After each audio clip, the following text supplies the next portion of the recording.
The night they decided my cloak was witchcraft, the great hall was lit like a feast and smelled like a pyre. They had built the fire in the centre of the floor, where no fire belonged, and the whole court stood ringed around it in their furs and their gold, waiting to watch a king burn the one thing he would not take off his shoulders.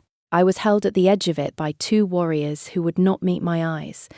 Across the flames he stood very still, and the plain grey wool I had given him hung from him like the only honest thing in the room. Someone was reading the charge aloud. Bewitchment, they said, a low woman's spell sewn into common thread. And I watched his hand move, slow, toward the clasp at his throat, toward the cloak. I felt the cold come up through the stone floor and into my legs, and I understood that if he unfastened it, I would lose more than my life. His fingers closed on the clasp. It started a season before any of that, with a man I had not yet learned to call mine. On the one morning of the year, a woman like me was supposed to want. I was a stillroom apprentice in the Fortress of the Iron Territories, which is a grand way of saying I spent my days grinding willow bark and counting jars of fever draught in a stone room that never got warm. I was 23 and had been a woman grown by pack law for 5 years, and in all that time the highest ambition anyone had ever held for me was that I not break the good mortar. I liked the work. It asked nothing of me but accuracy, and it let me watch the whole castle pass the still room door without anyone watching me back. That suited me. The lowest ranked learn early that being unseen is its own kind of safety. So I knew exactly what the choosing was, and exactly why it had nothing to do with me. Once a year, the unmated daughters of every allied house came to lay tribute at the Alpha King's feet, chests of northern gold, deeds to grazing land, the pledges of fighting men, the alliances that kept a kingdom from being eaten by its neighbours. It was not a courtship so much as an auction conducted in very good manners. The king had let 4 such choosings pass without choosing, and the houses had begun to compete to be the tribute large enough to be worthy of him. I mention the gold because you cannot understand what I did without it. Every woman in that hall brought him power. Hold that, because the contrast is the whole story. His name was Sorin, and I had seen him perhaps a dozen times across courtyards, the way you see weather. Tall, dark, contained to the point of stillness. The kind of man who made a loud room go quiet by entering it without ever raising his voice. They called him the Iron King and meant it as praise. Unbending, unbreakable.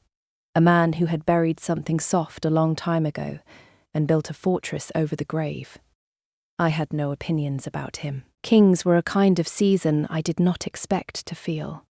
The trouble began because the head healer fell ill 3 days before the choosing, and someone in the steward's office, looking at a list of unmated women of the household and trying to fill the lower ranks of the procession, so the hall would not look thin, wrote my name down. You will walk at the end. The steward told me, not unkindly, the way you tell a chair you are about to move it. You bring nothing, you say nothing, you bow, you leave. You are filling the room. I am filling the room, I repeated.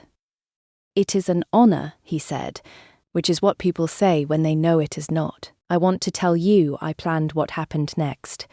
I did not. I am suspicious of women in stories who plan the moment that changes everything. The real ones, in my experience, are caught as off guard as anybody. The morning of the choosing the hall was a wall of colour. 40 women in furs dyed crimson and saffron, and the deep blue that costs a fortune to fix into wool, every one of them carrying or trailing some piece of the world's weight. The Vagar daughter, Astrid, came near the front in white fox with a chest of gold borne behind her by 2 men, and she walked like the outcome had already been written, and she had read it. She had the kind of beauty that is also a strategy. When she passed me at the assembly door, she looked at my undyed grey cloak and my apprentice's hands and smiled, the smile you give a thing that has wandered in by mistake. And she did not say a word, which was worse than if she had. I took my place at the very end, behind the last true daughter of the last minor house, and I told myself, bow, leave, be unseen. I had done it my whole life. The throne of the Iron Territories is carved as a wolf mid-rise, and he sat in the mouth of it and received them one by one. Gold laid before him, land, men. He inclined his head to each, said the courteous nothing the ritual required, and let her pass.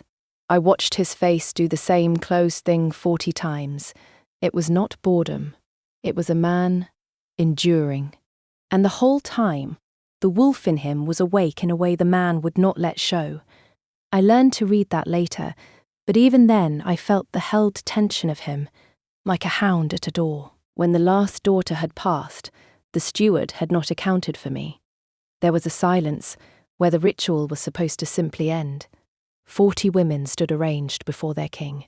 Gold heaped at his feet to the height of a man's knee, and then there was one more woman at the back with nothing in her hands, and 400 people turning to see why the line had not finished. I had nothing to bring. That is the plain truth of it. I had no gold, no land, no men, no name that meant anything past the stillroom. And standing there in the held breath of that hall, with the cold of the great stone room sitting on my shoulders the way it always did, I did the only thing that made sense to me, which was to give the only thing I owned that was worth giving. I unfastened my cloak. It was good wool. I had spun it and woven it myself over 2 winters, undyed because dye was for people with coin, and it was warm, and it was the single thing standing between me and every cold corridor in that fortress. I walked it up the length of that staring hall, and I knelt at the foot of the wolf throne where the gold was piled, and I laid my grey cloak on top of all of it. It is all I have, I said. I had not meant to speak. And it is warm. The hall is cold, even for you, I think. I do not know why I said the last part. It came out of the same place the cloak had, the part of me that fixes things, that hands a fever draft to a stranger because the stranger is shaking. I heard how it sounded the instant it left me.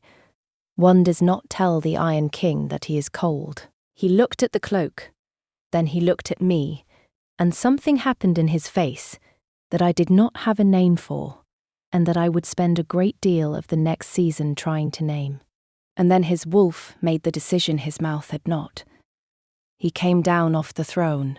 The most powerful man alive came down 2 steps in front of his entire court and the assembled gold of 6 houses, and he bent, and he picked up my grey cloak from the top of the pile, and he put it on. The hall made a sound like a held thing dropping. He fastened the clasp at his own throat with hands that were not quite steady. I saw that.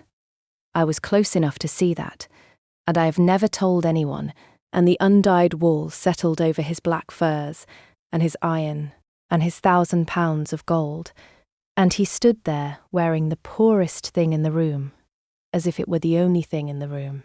This one, he said, you would think a thing like that would feel like triumph. It felt like falling through ice. By nightfall, the entire fortress knew that the Iron King had passed over 6 fortunes and the most beautiful daughter in the north to take a stillroom girl with nothing, and the entire fortress had an opinion. And not one of those opinions was kind to me. I went back to my cold room, colder now, without the cloak, and I sat on my narrow bed, and I shook. And not from the cold. I got my first read on him wrong, and the getting it wrong is part of how I came to understand him at all. I thought, the wolf chose, the man is embarrassed, and by morning he will find a courteous way to undo it. I had spent 23 years being unseen. I knew exactly how the world dealt with low women who were briefly visible. It folded them back down. So when his second came to my door the next morning, I expected to be folded. His name was Gunnar, and he spoke like a man counting coins he did not want to spend. He was the king's right hand, the one who held the kingdom together with his fists, while the king held it together with his silence. You are not what anyone wanted, he said by way of greeting. We agree then. That stopped him. He looked at me the way you look at a tool that has unexpectedly spoken. He has set you in the east apartments.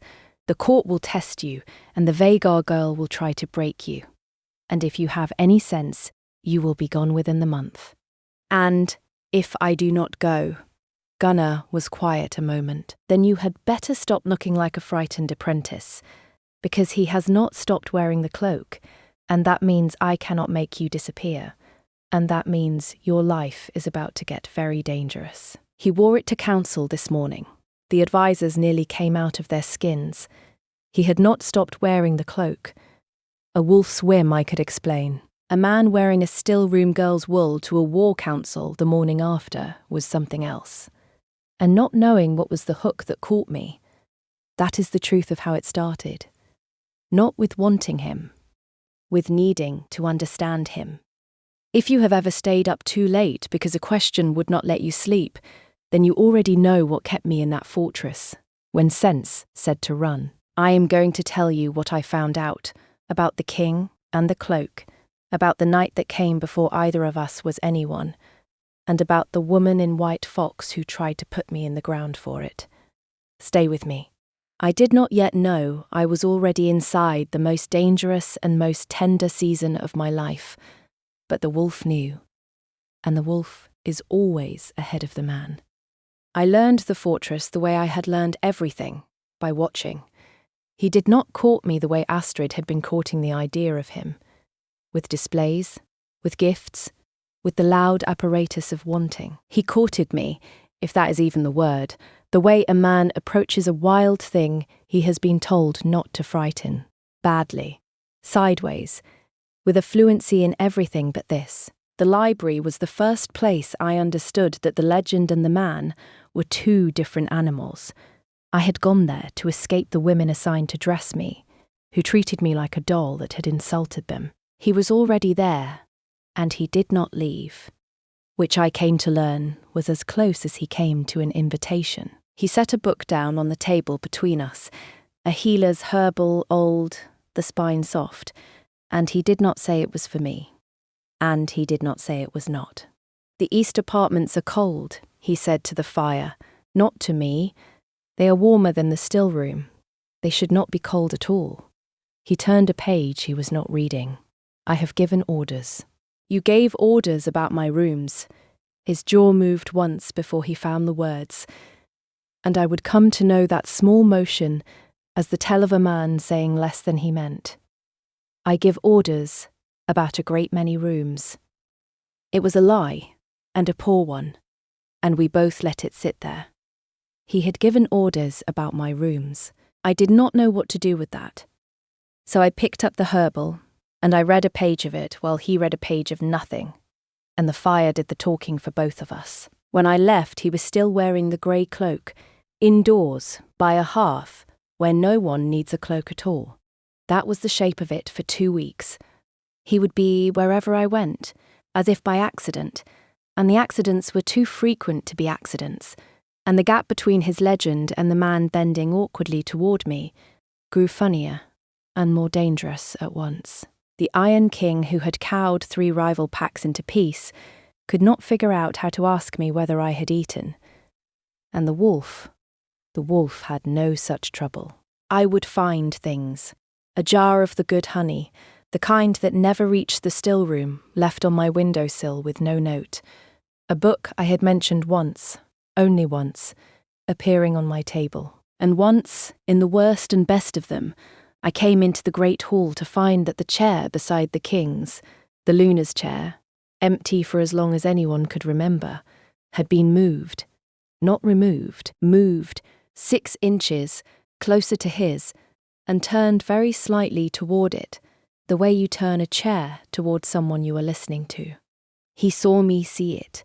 Across the whole crowded hall, he saw me notice the chair, and the most contained man in the Iron Territories looked for one unguarded breath, like a boy who has been caught and does not know whether he is about to be thanked or laughed at.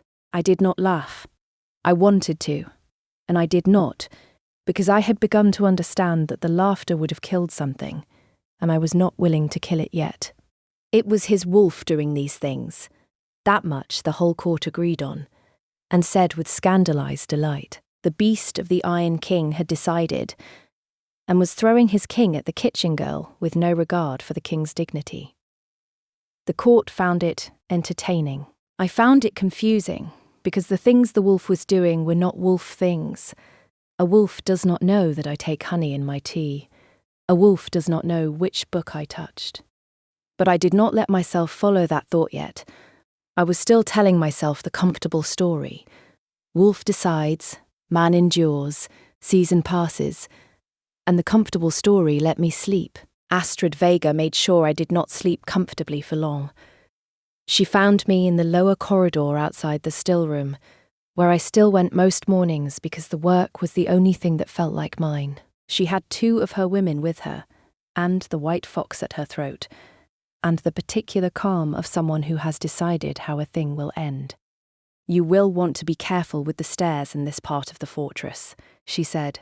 "They are old, and you spend so much time down here, among the poisons, all alone."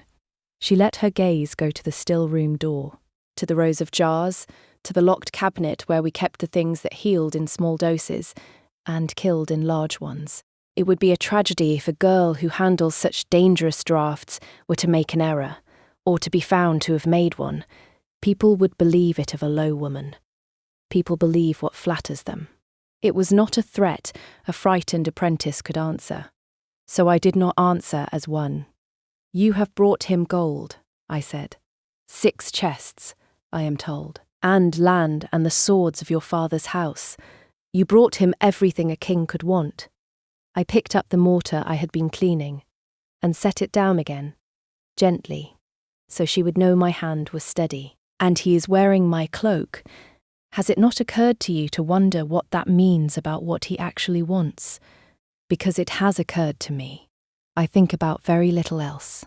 Her composure did not crack, but it stilled, the way water stills before it freezes, and I knew I had said a true thing, and that saying true things to Astrid Vega was going to cost me. It cost me 3 days later. I will not pretend I saw it coming. A draught went out from the still room to the king's own table, a sleeping tonic he took rarely. For the nights his old griefs would not let him rest, though I did not know yet what those griefs were. It went out correct. It came back wrong. Someone, between the cabinet and the cup, had added to it from the locked shelf, and a server fell ill tasting it, and the cup had my mark on the wax, and the cabinet had been opened with the apprentice's key, and the apprentice was me. They came for me at dusk, Gunner's men and Gunner himself, with a face like a closing door. "This is what I warned you of," he said, and there was something almost like grief in it. "I cannot protect you from your own hand. It was not my hand. The mark is yours.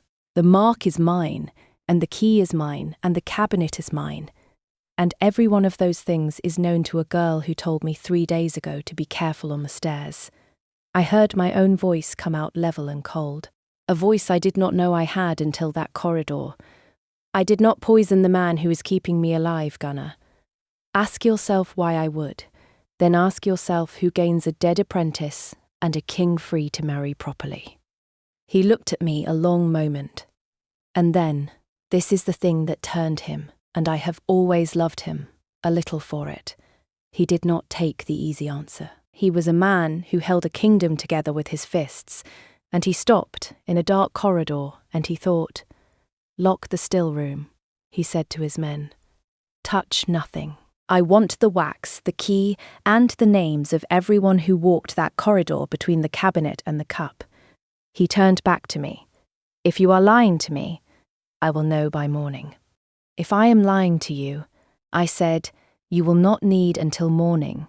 He will smell it on me the moment I am near him, and you can throw me off your old stairs yourself." That was the night the comfortable story died. They brought me to him because the law required the accused to stand before the Alpha, and I think Astrid had counted on that. on the king's iron, on him doing the hard, correct thing in front of the court, and ending the embarrassment of me in one stroke of justice. He was standing when I came in. He had cleared the hall of everyone but Gunner and 2 guards, which was itself a breach of the ritual, and he was wearing the cloak, and the moment the door closed he crossed the floor to me faster than a king should move, and stopped a single pace away, close enough that I had to lift my chin, and he breathed in. I felt the bond then, properly, for the first time, not as an idea, but as a thing in the room, a wordless warmth that flared toward me, and then, finding no guilt in me to recoil from, settled, the way a held breath settles. His wolf was reading me the way I read jars, and whatever it found, it believed. The iron went out of him all at once. He shut his eyes. "You did not do this," he said. "No, I knew that before you walked in. I made them bring you anyway, because I needed the room to see me believe you." He opened his eyes. "I am not good at this. I have not had to be good at this. I run a kingdom by never letting it matter what I want. And then you knelt at my throne with a cloak you had spun yourself and told me I was cold, and I have not had a steady hour since." "It was an observation about the hall," I said, "not about you. It was the truest thing anyone has said to me in 9 years." He turned away, and his hand went to the clasp of the cloak, and I thought absurdly that he was finally going to take it off, that this was the folding down I had braced for since the first day. Instead, he gripped it, the way you grip something to keep from being moved. "You think the wolf chose you. The whole court thinks the wolf chose me. The honey, the chair, the fires. The wolf did not choose you," he said it to the fire, the way he said all the hardest things. "I chose you 9 years ago, before there was a wolf in it at all." And the room I thought I was standing in turned out to be a different room entirely. Here is the secret he gave me that night, broken into the pieces it cost him to say. He had a sister once, younger, the only soft thing in a hard house, and she took a wasting cold in the winter. He was 19. The killing winter, the one the old wolves still measure other winters against. The cold went into her bones and would not come out, and the alpha, who was his father, called it weakness and turned away. And so, the boy who would be king went out alone, hooded and nameless, down through the lower town to the only healer who would see a stranger after dark, carrying a fever in his arms, wrapped in everything he owned, and still not enough. And a girl there, an apprentice, a child herself, 14 to his 19, took one look at the bundle in his arms and the frost on his shoulders, and did 2 things he never forgot. She worked over his sister all night without once asking who they were or what coin they had. And when she saw him shaking by the door, useless, a brother who could not save his own blood, she unfastened her own cloak and put it around him, a stranger, and said, "You cannot help her if you freeze. Sit. Be warm. I have her." His sister died before dawn. There are colds even the best hands cannot pull out of the bone. But he sat the whole night in a poor girl's cloak, and a poor girl held his sister's hand so that the last thing she felt was not cold. And he had gone looking, quietly, for 9 years, the way a king looks for anything he is not allowed to want. For the girl who gave warmth to strangers, as though warmth were a thing she had to spare, which she never had. "I never saw your face clearly," he said. "It was dark, and I was 19 and breaking. I had a voice, a way of speaking to a frightened person that made them less frightened, the shape of a kindness. I told myself I would know it again." He finally looked at me, and then a stillroom girl who was filling a room knelt at my throne and gave away her only cloak to a king who had gold to his knees, and told the Iron King he looked cold, and I knew it again. Before the wolf only agreed with me. I did not breathe. I remembered the winter. I remembered the hooded man and the bundle and the cloak I gave away, and never got back, and did not grudge, because you do not grudge a man his grief. I had been 14. I had forgotten his face too. You have been wearing my cloak, I said slowly, in front of your whole court, for weeks, letting them think your wolf had embarrassed you, letting them laugh. Yes. Why?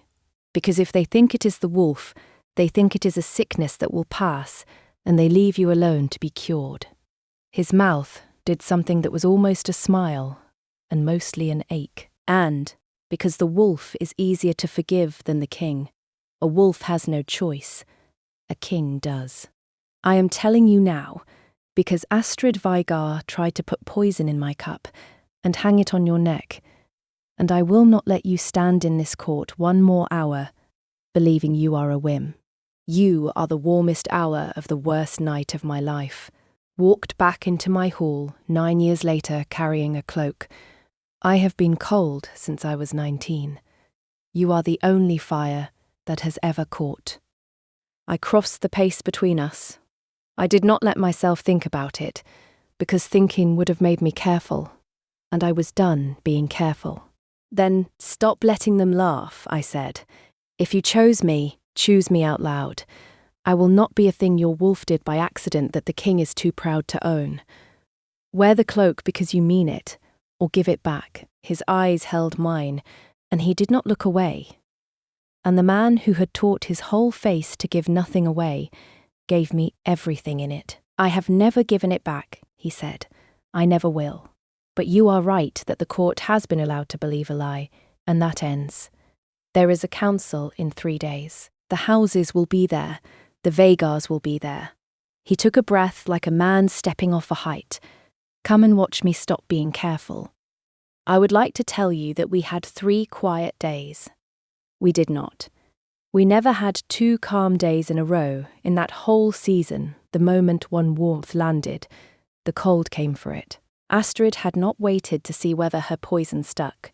When Gunnar's men found the wax tampered and the second key, the steward's key which she had bought, she did not flee. She did something far more dangerous. She went to the old families, the ones who had hated the cloak from the first day, and she changed her story. She had not poisoned anyone, she said. She had discovered something. The stillroom girl had not won the king by merit or by mating bond. She had won him by witchcraft. A spell woven into common wool, a low woman's craft, the kind the old laws burned. Why else would the Iron King, who had refused 6 fortunes, debase himself for a girl with nothing? Why else would he wear her thread to council, like a man who could not take it off? Because he could not take it off. That was the cruelty of it. The truth and the lie pointed at exactly the same thing, and a court frightened of a king it could no longer predict, found the lie much easier to hold. By the morning of the council, the charge was not poison anymore. The charge was bewitchment. And bewitchment, by the old law, was tried by fire. The bewitched object burned, and if the spell broke when it burned, the witch went after it. They built the fire in the centre of the great hall, and that is where this story started, with his hand moving toward the clasp at his throat, and the cold coming up through the stone, and the whole court waiting to watch the Iron King prove he was still iron by burning a poor girl's cloak, and the poor girl with it. I told you I would bring you back here. Now you know what the cloak was, and who gave it first, and why his hand on that clasp could end more than a life.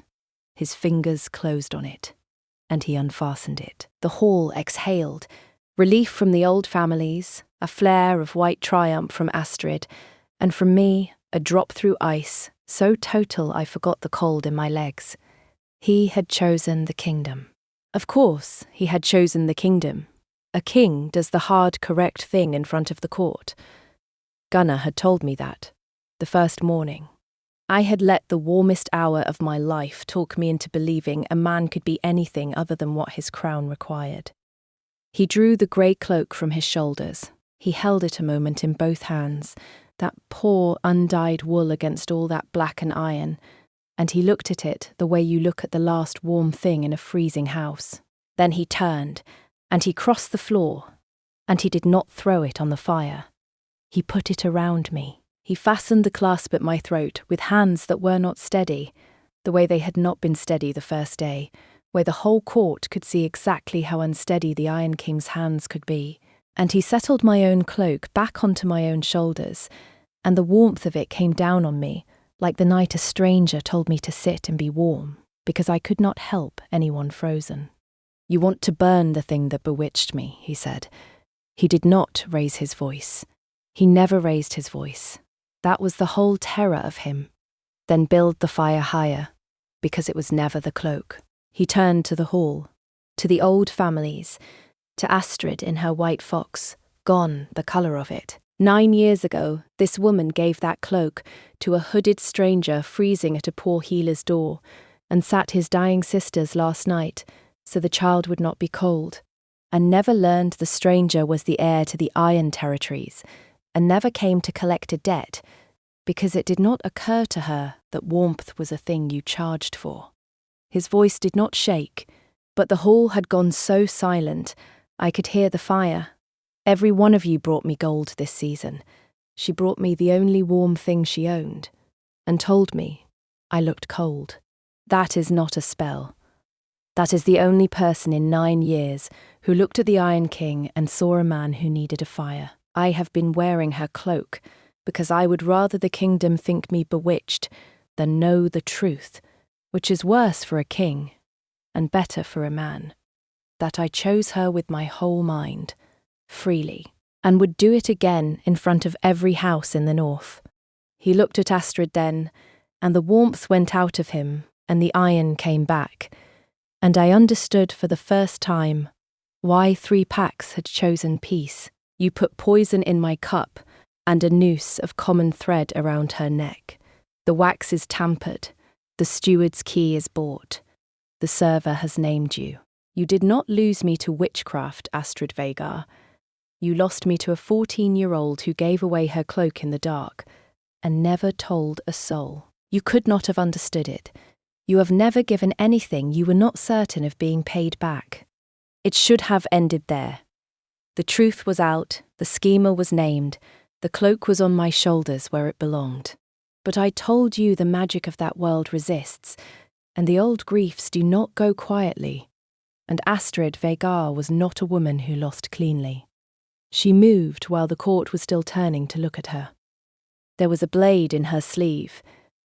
There is always a blade, in that world, in the sleeve of the one who has run out of softer weapons, and she did not go for me. She went for him, for the king who had unmade her in front of every house she had spent her life impressing. She crossed the open floor with the fire between us, and her arm came up, and the whole hall was a half-second too slow, Gunnar a half-second too far, the guards looking the wrong way, at the wrong woman. I was not too slow, because I was already closer to him than anyone, because he had just fastened a cloak at my throat. I stepped between them.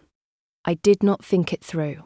I have told you I distrust women who plan these moments.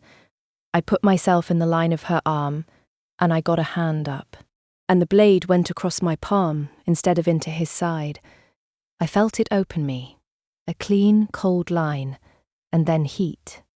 My own blood coming bright over the grey wool of the cloak as I closed my fist around the thing that had been meant for him, and would not let it go. The whole hall came alive at once. Gunnar had her wrist, then her, then the floor.